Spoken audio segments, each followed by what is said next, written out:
How did you feel when the judge told you you're getting 25 years to life? And you were how old at the time? At that time, 94,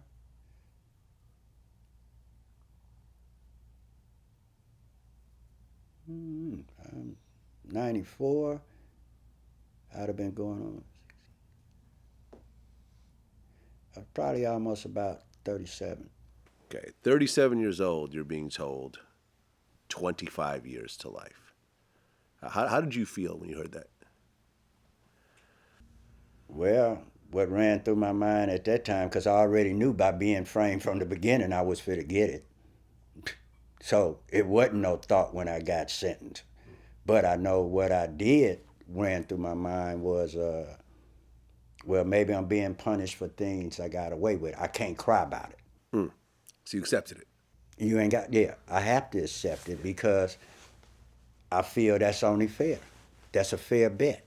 Sometimes you do a lot of things where you get away with it, and sometimes karma come back and get you. But my main objective was they did, I was framed. They did illegal search. They withheld evidence and tried to prove it, and that's what I end up doing. And I'm the first one to ever get out of it. But I didn't cry. I didn't pout. I just took it as, this is the hand I'm dealt, and what can I do to get myself up out of it? Okay, so you get a 25 to life sentence for your third strike, but you managed to get it reversed. Yes, sir. Explain how you did that. Well, they came with a warrantless search. That's why, to show you an example, and I like so people can get a picture and the perspective of how this system works. They did a warrantless search, which is the same thing in the O.J. Simpson case. You remember they kept arguing about them jumping the gate with no warrant? Mm-hmm.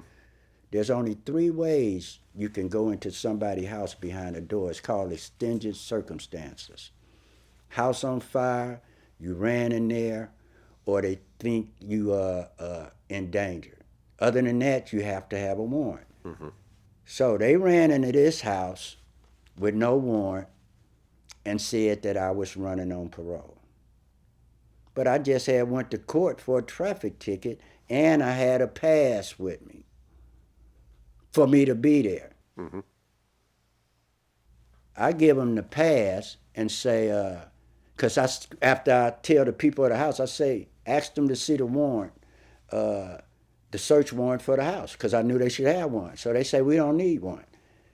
So they say, we're here to arrest you, Melvin. I say, you here to arrest me for what? Absconding, running on parole. And you can read the newspaper because it was big news. They say I was running on parole. So I tell them, no, I ain't running on parole. I got a pass from my parole agent. Mm-hmm. I gave him the pass. All the police, ATF agents, and everybody, now all this is for me absconding. Why you got ATF agents there? You had sharpshooters sitting out the window for if I run out to shoot me. And I get him the pass.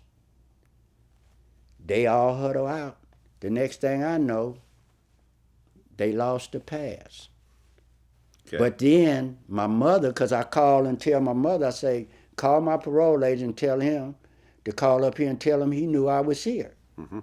He tell my mother, okay, I'll do it. But after the police call him, he go and get the copies that I had, and he took them out. The folders. And then when my mama called after 4 or 5 days, after she realized I might be facing a life sentence behind this, and I'm facing life, I know it should be dismissed. He said, okay, Miss Farmer, I'm going to tell them I knew Melvin was there. And the next thing you know, he got rid of the copy of that, and he came to court and said he never knew, and he never told my mother. He told my mama, don't call again. Mm. He didn't know Melvin was there, and he came to court and lied. But I got out because of illegal search and seizure. Okay. Up under the law. They didn't have no right to do it, but I didn't get my day in court for them throwing away the pass and planting the dope that was there. Okay.